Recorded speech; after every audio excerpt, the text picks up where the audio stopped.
올해도 어김없이 퀴어 문화 축제 개최가 예고된 가운데 한국교회도 이에 반대하는 집회를 계획하고 있습니다. 관련 내용을 전해드립니다. 올해 1월 출생아 수와 혼인 건수는 감소했고 이혼 건수는 늘었습니다. 저출산 고령화가 심화되면서 인구 절벽이 현실화될 것이란 전망도 나왔습니다. 저출산과 함께 고령화 속도도 빨라지면서 인구 피라미드 형태의 변화가 당초 예상보다 빠르게 다가올 거란 예측도 나왔습니다. 관련 내용을 함께 짚어봤습니다.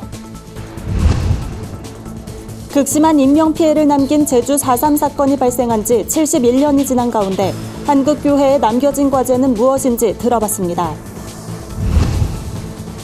예장합동총회 차기 부총회장 선거가 소광석 목사와 이건영 목사의 2파전으로 예상됩니다. 관련 내용을 짚어봤습니다.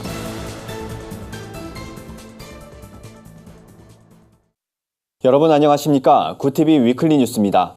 한 주간의 뉴스를 종합해드립니다. 우리 사회의 뜨거운 논란을 야기하는 퀴어 문화 축제가 올해도 어김없이 진행됩니다.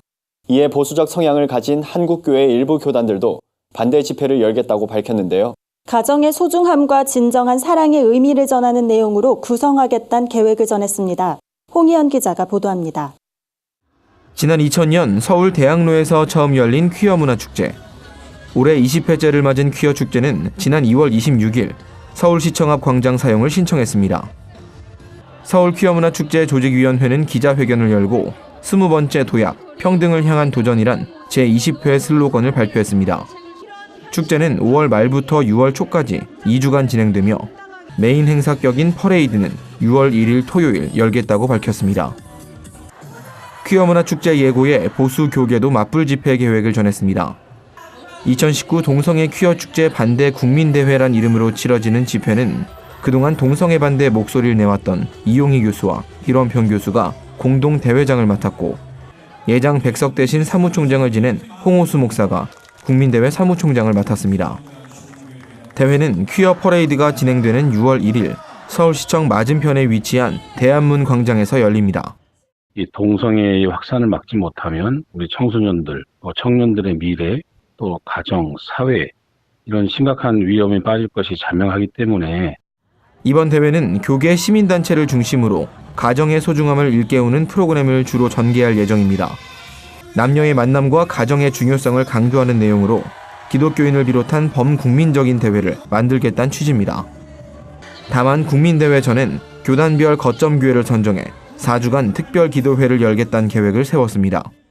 한국 교회가 동성애를 막는 데 있어서 국민들에게 오해를 주지 않도록 그런 면에서 이 역할을 좀 분리하는 게 좀 지혜롭지 않나 그렇게 생각을 했기 때문에 이렇게 분리를 좀 한 것입니다.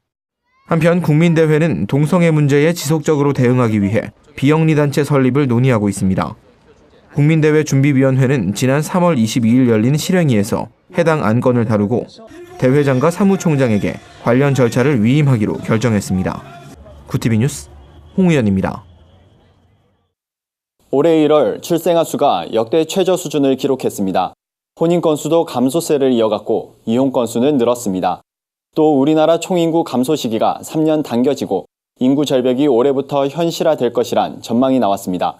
한혜인 앵커의 보도입니다. 올해 1월 출생아 수가 역대 최저 수준을 기록했습니다. 통계청이 발표한 1월 인구 동향에 따르면 1월 출생아 수는 3만 300명으로 1년 전 3만 2,300명보다 2,000명 감소한 수치입니다. 출생아 수는 계절이나 월 선호도에 따라 변화 가능성이 높아 전년 동월과 비교하는데 이 같은 수치는 월별 통계 집계가 시작된 1981년 이후 최저 수준입니다. 통상적으로는 1월과 3월은 출산 선호도가 높은 달로 꼽힙니다. 하지만 올해 1월에도 출생아 수가 연이어 감소하면서 전년 동월과 비교한 월별 출생아 수는 38개월 연속 감소하고 있습니다. 혼인 건수도 줄었습니다. 1월 혼인 건수는 2만 1,300건으로 1년 전 2만 4,400건보다 12.7% 3,100건 줄었습니다. 이 같은 수치는 1월 기준 역대 최저치로 2016년 1월 이후 3년 만에 두 자릿수 감소폭을 기록했습니다. 반면 이혼 건수는 늘었습니다. 같은 기간 이혼 건수는 전년보다 800건 늘어난 9,700건입니다. 지난해에 이어 2년 연속 증가했으며 1월 기준 2008년 이후 11년 만에 가장 높은 수준입니다.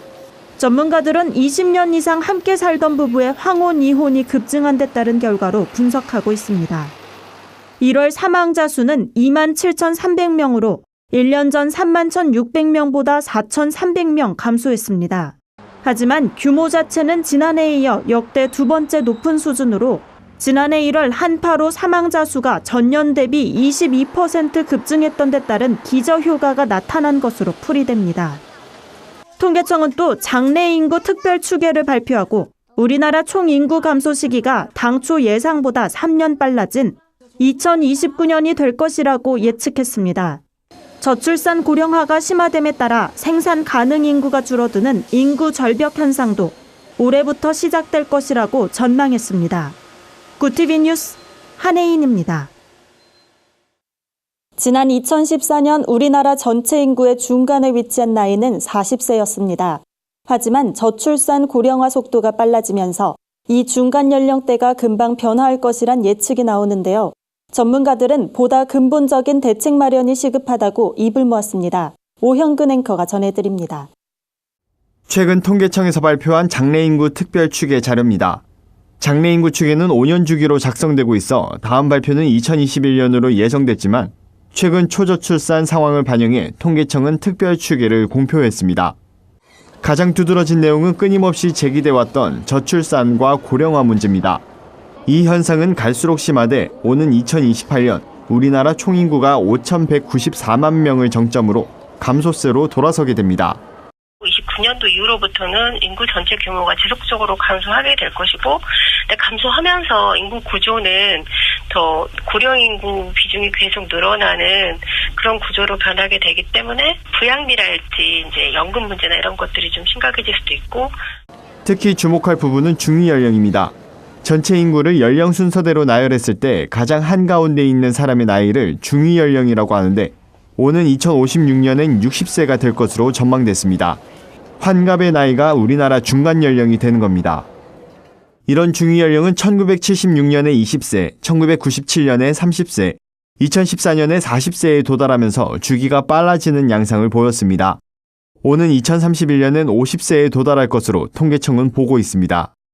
지금 2017년 현재는 42세가 이제 중위 연령인데 추계 결과 이제 50년 후에는 62세가 중위 연령이 될 것으로 전망이 됐습니다. 현재 저희가 생산 연령 100명이 36.7명 정도를 부양하는 것으로 OECD 국가에서 가장 낮은 수준이지만 2065년이 되면 117.8명을 부양해야 해서 가장 높은 수준이 될 것으로 예상이 됩니다.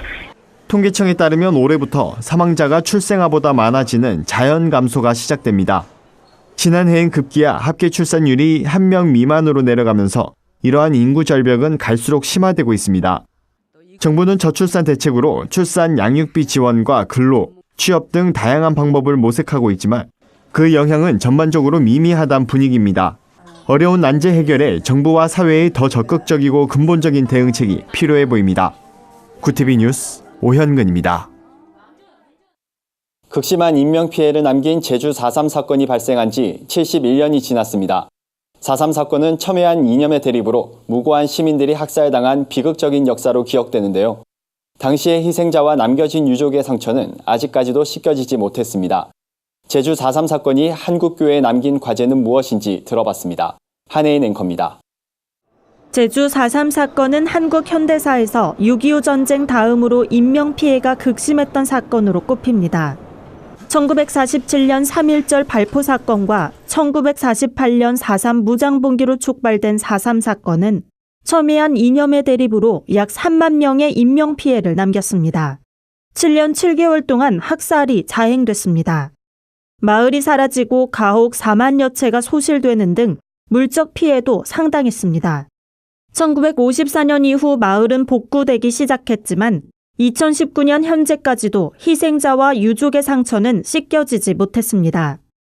제주 NCC 김인주 총무는 같은 민족 간에 자행된 상처이다 보니 희생자와 유족이 피해 사실을 언급하기까지 상당한 용기가 필요했을 것이라고 말했습니다.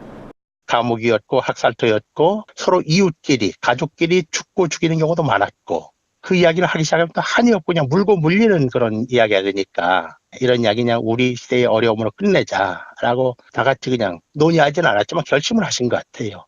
무고한 희생자를 낳았던 71년 전 제주 4.3 사건이 오늘날 한국교회에 남기는 과제는 무엇일까?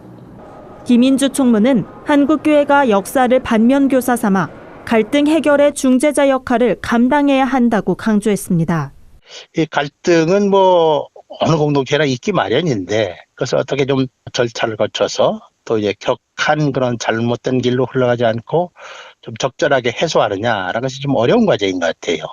그래서 우리 교회가 조금 더 그런 상처들을 조금 위로하고 좀 보살피는 그러한 일도 좀 했으면 좋겠다.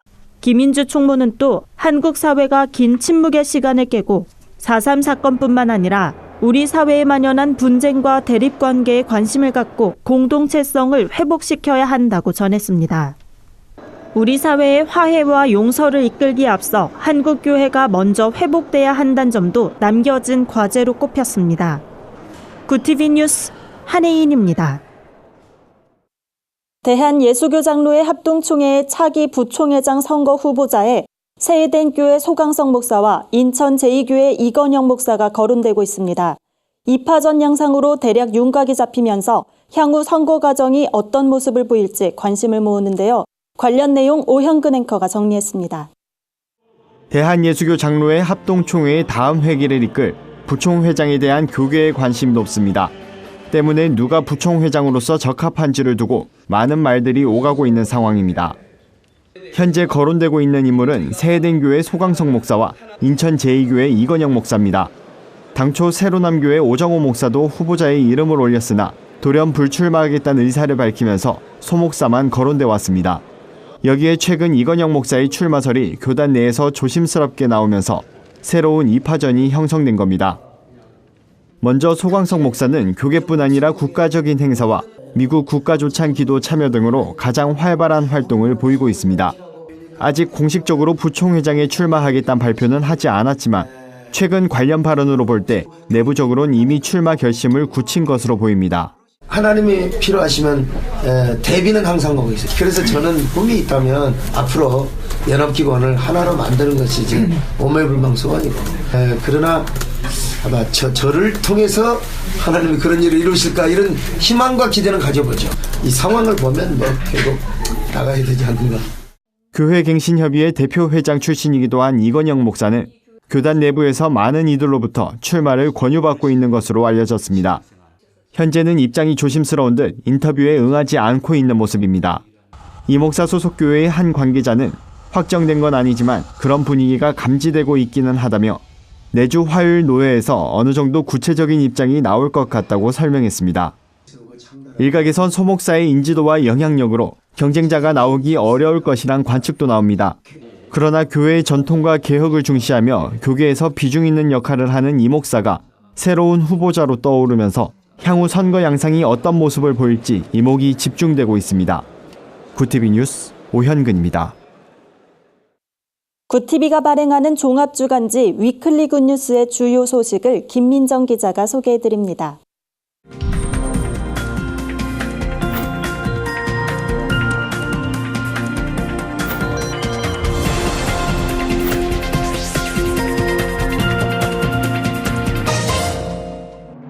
이번 주 주요 뉴스 브리핑입니다.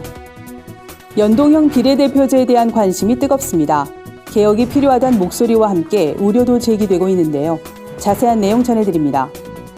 연예인들이 재미삼아 공유한 영상과 대화, 우리 사회의 도덕적 해이가 심각함을 확인시키면서 전 국민을 충격에 빠뜨렸는데요. 근본적인 문제와 대안을 짚어봤습니다. 고령 운전자가 늘면서 고령 운전으로 인한 사고도 함께 늘고 있습니다. 구체적인 실태와 함께 해결 방안은 없는지 살펴봅니다.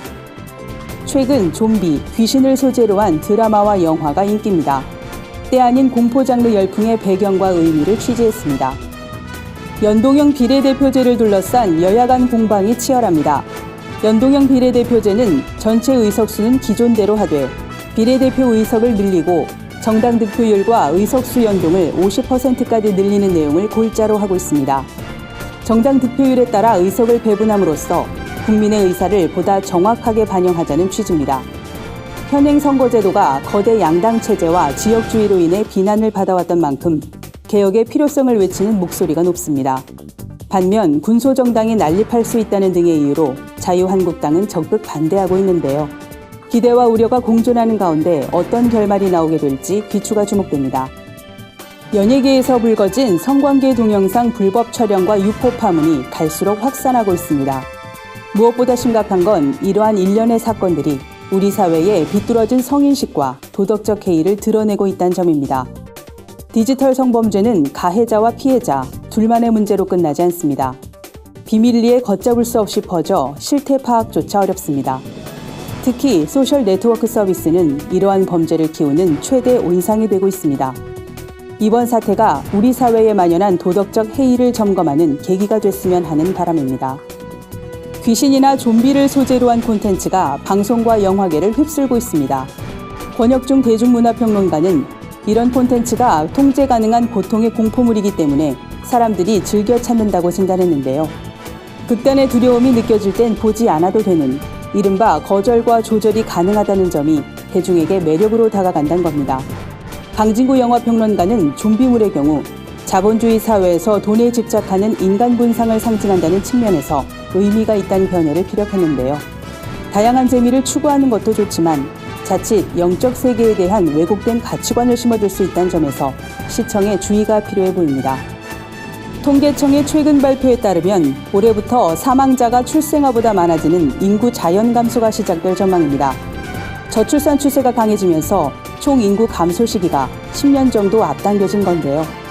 위기감을 느낀 정부는 전방위적인 국가정책 개편을 위해 TF를 꾸리겠다고 밝혔습니다. 말로만 듣던 인구 절벽의 재앙, 급할수록 서두르지 않는 지혜로운 대비가 필요한 때입니다. 지금까지 위클리 뉴스 브리핑이었습니다. 한국교회가 부활절 연합예배 준비에 박차를 가하고 있는 가운데 주요 일정이 공개됐습니다.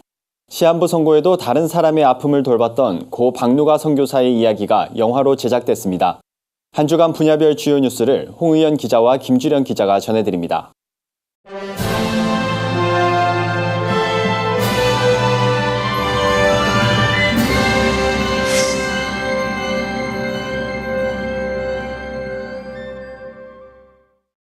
지난 4일 강원도 고성에서 발생한 산불이 순식간에 주변 지역으로 번지고 있습니다.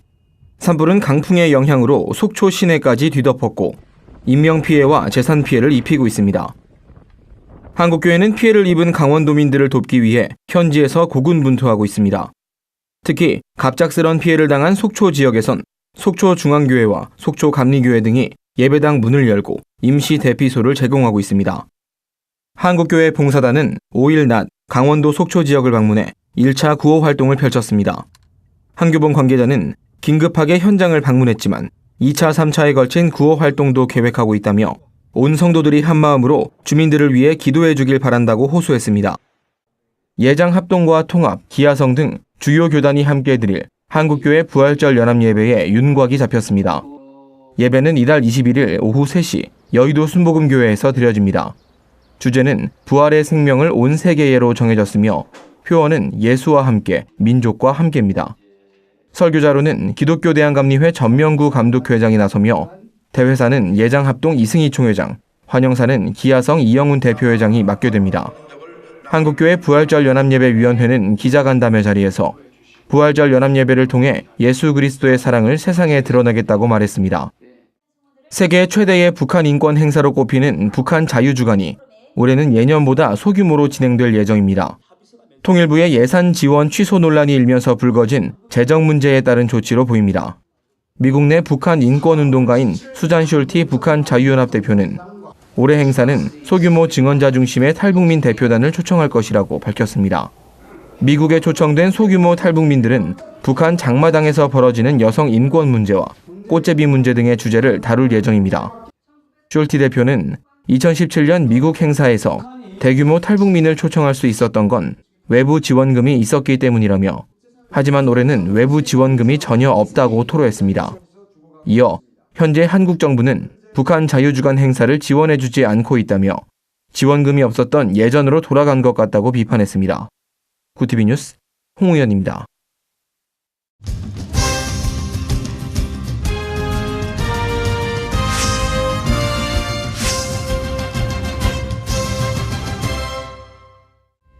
시한부 선고에도 다른 사람의 아픔을 돌봤던 고 박누가 선교사의 이야기가 영화로 제작됐습니다.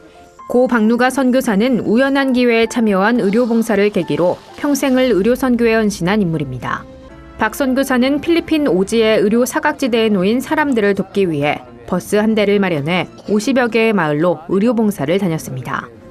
1992년 췌장암 수술 이후 위암 말기와 간경화, 당뇨 판정까지 뒤따르며 박 선교사는 천청병력과 같은 시한부 인생을 선고받습니다.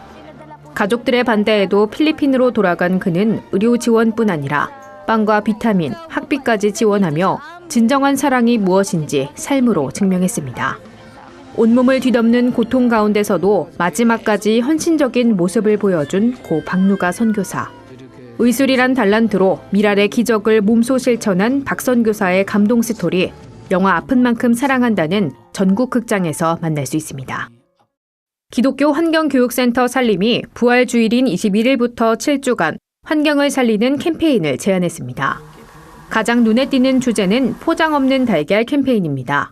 건강하게 자란 친환경 부활절 달걀을 비닐 포장 없이 이웃에 나누며 진정한 부활의 기쁨을 전하자는 취지로 마련됐습니다. 또 부활절 한 주 뒤엔 교회 봄소풍과 체육대회 등 여러 행사가 마련되는 만큼 일회용품 사용 없이 쓰레기 발생을 최소화하자고 제안했습니다. 이 밖에도 로컬푸드와 제철 음식으로 마련된 건강한 식사 캠페인, 환경보호에 관련된 영화나 공연 관람하기 등 모두 7가지 주제의 환경 살림 캠페인이 마련됐습니다. 지난 2017년 전 국민에게 감동을 선사했던 다큐멘터리 암, 교회 오빠의 주인공, 고 이관희 집사의 이야기가 스크린에 오릅니다. 딸 소연이를 출산하고 행복한 가정을 꿈꾸며 평범한 일상을 살던 고 이관희 집사와 오은주 집사. 고 이관희 집사는 딸이 태어난 지 얼마 안 돼 대장암 4기라는 절망을 맞닥뜨리게 됩니다. 하지만 이 고난은 거기서 끝나지 않았습니다. 어머니가 충격으로 세상을 떠났고 아내 오은주 집사에게도 혈액암 4기 진단이 내려졌습니다. KBS 다큐멘터리를 통해 알려진 이 집사의 사연은 보는 이들에게 큰 감동을 선사하며 깊은 여운을 남겼습니다. 다큐멘터리를 제작한 이호경 감독이 영화의 메가폰을 다시 잡았고 고난 속에도 믿음을 지키며 충실된 하루를 살기 위해 노력한 고 이관희 집사의 삶이 영화로 기록됐습니다. 감동 실화 영화 교회 오빠는 오는 5월 16일 관객들을 찾아올 예정입니다. 구TV 뉴스 김주련입니다. 구TV 글로벌 선교방송단 교회 기자들이 취재한 전국교회 소식 전해드립니다. 그리스도의 군대 세계선교회가 협력 사역자를 위한 트레이닝 ST를 인천 기쁨의 교회 기쁨비전센터에서 진행했습니다. 이번 ST엔 100여 명의 회원이 참석했으며 예배, 새벽 성회, 특강 등의 순서로 꾸며졌습니다. 선교회는 그리스도의 군대 세계선교회 협력 사역자로 불리던 회원의 명칭을 그리스도의 군대 세계선교회 부흥사회 부흥사로 바꾸고 부흥사회의 회장에 안산예정교회 이호카 목사를 선임했습니다. 나라사랑 기도포럼이 광주 복음화를 위한 115회 기도포럼을 열었습니다. 기도포럼은 남북화합과 가정의 날을 위해 합심하여 기도하는 시간으로 진행됐습니다. 이원재 대표회장은 이른 새벽에 믿음의 사람들이 한데 모여 기도하게 하심에 감사드린다며 남북 평화와 나라 사랑을 위해 더욱 간절히 기도하자고 말했습니다. 단체는 또 이달 21일 오후 3시 광주 5.18 민주광장에서 1,500개 교회가 연합한 부활절 대축제를 열 것이라고 밝혔습니다. 한 주간 해외 주요 뉴스를 정리해드립니다. 미국의 60대 여성 세실 엘리지가 최근 동성애자인 아들을 위해 대리모를 자처하고 직접 아이를 출산해 논란이 되고 있습니다. 이로써 세실은 자신이 직접 낳은 딸이자 손녀이며 또한 조카이기도 한 아이를 얻게 됐습니다. 이에 누리꾼들은 아이에 대한 생각은 하지 않는 개인주의다, 모든 질서를 파괴하고 있다 등의 부정적인 반응을 보였습니다. 2달 전 여호와의 증인 신자에게 징역형을 선고한 러시아 법원이 이번엔 벌금형을 선고했습니다. 러시아의 한 지방법원은 여호와의 증인 신자 세르게이 스크린니코프에 대해 극단주의 혐의로 우리 돈 약 610만 원을 벌금으로 선고했습니다. 러시아는 지난 2017년 극단주의 방지 법령에 따라 여호와의 증인을 극단주의 조직으로 지정하고 해체 명령을 내린 바 있습니다. 유엔이 발간한 세계 식량 위기 보고서에 따르면 전쟁과 기후변화, 경제난 등으로 심각한 식량 부족을 겪는 세계 인구가 작년에만 1억 1,300만 명에 달하는 것으로 집계됐습니다. 상황이 심각한 국가들은 내전 중인 예멘과 콩고 민주공화국, 아프가니스탄, 시리아, 수단 등이 꼽혔습니다. 세계식량계획 데이비드 비슬리 사무총장은 기아를 종식하려면 분쟁과 불안정, 기후변화 등 근본 원인을 뿌리 뽑아야 한다고 지적했습니다. 가상화폐의 대표격인 비트코인의 실제 거래량이 알려진 것의 5%밖에 되지 않는다는 보고서가 나와 파문이 일고 있습니다. 내용이 사실일 경우 가상화폐 업계의 신뢰가 뿌리채 흔들릴 가능성도 제기됩니다. 보고서에 따르면 거래가 활발한 것처럼 보이게 하기 위한 위장 거래가 두드러졌습니다. 가상화폐 거래소의 거래 데이터가 투명하지 않다는 지적은 이미 제기되어 온 바 있어 앞으로 이를 해명하기 위한 관련 업계의 행보에 이목이 집중되고 있습니다. 이상으로 뉴스를 마칩니다. 구TV 위클리 뉴스는 인터넷 신문 데일리 굿뉴스를 통해서도 보실 수 있습니다. 시청해주신 여러분 고맙습니다.